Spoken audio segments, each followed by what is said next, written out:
Bonjour, voici la deuxième vidéo sur les perspectives et aujourd'hui, 2 points de fuite. Vu que l'on a 2 points de fuite, je vais dessiner que les arêtes des cubes et pas les faces cette fois-ci.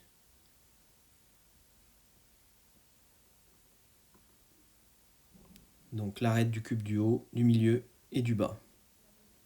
La ligne d'horizon se trouve toujours au milieu.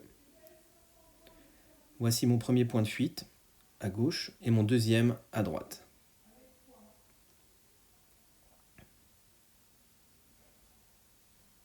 Je trace en bleu mes traits de construction sur le point de fuite de gauche pour le cube du haut, le cube du milieu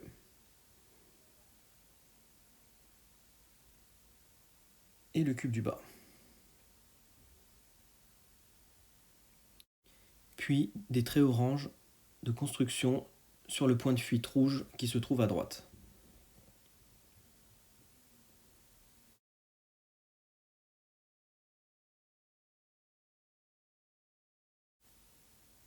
Maintenant que sur mes cubes on voit la face de droite et la face de gauche, on va dessiner pour le cube du haut la face du dessous et pour le cube du bas la face du dessus. Vu que sur celle du milieu, on ne peut pas la voir vu que le cube se trouve à la hauteur de notre regard. Maintenant que j'ai délimité en rouge les dimensions de mon cube, ça me permet de tracer les faces restantes.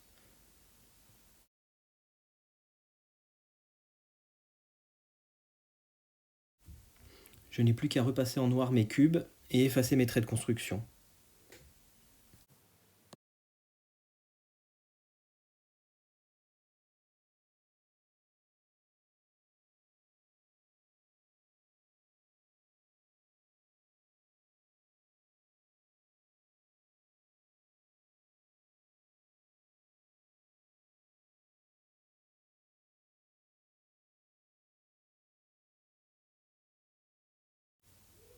Je fais disparaître les traits de construction et mes cubes apparaissent dans l'espace. On voit bien sur le cube du haut que je vois bien deux faces plus celle du dessous. Le cube du milieu, on ne voit que deux faces, vu que je ne le surplombe pas et je n'ai pas de vue du dessous, alors que sur le cube de droite, vu que je suis au-dessus du cube, je vois le dessus du cube ainsi que les deux faces face à moi. Je trace en vert pour que vous voyez bien la ligne d'horizon qui est bien au centre de mon dessin.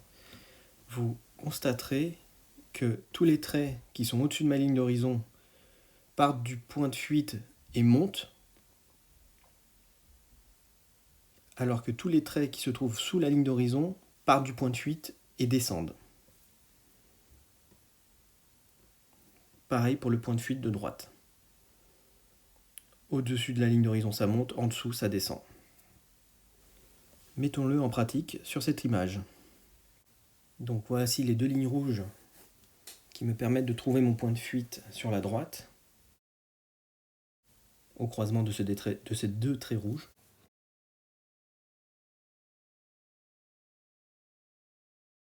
Deux traits de construction que je trace en bleu, qui se croisent et qui me permettent de trouver mon point de fuite sur la gauche. Je marque mes deux points de fuite et trace ma ligne d'horizon qui passe par ces deux points de fuite.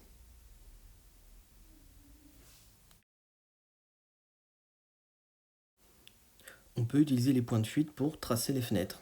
On voit bien sur la droite les traits rouges et sur la gauche les traits bleus qui nous permettent de tracer les fenêtres. Mon point de fuite peut me servir pour toutes les fenêtres de tous les étages. Et on remarque bien que l'angle change selon la hauteur du bâtiment.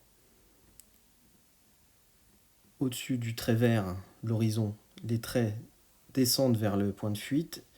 En dessous du trait vert, le trait monte vers le point de fuite. Pareil pour les lignes bleues, pour l'autre face du bâtiment. Un autre petit exemple sur cette construction contemporaine où on peut appliquer la même chose. Voici l'exemple avec les points de fuite tracés.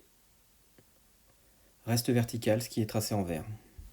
Ce qui correspond aux arêtes rouges tracées sur mes cubes au début de la vidéo. Cette vidéo est finie, j'espère qu'elle a été assez claire et nous permettra d'attaquer la troisième vidéo avec 3 points de fuite.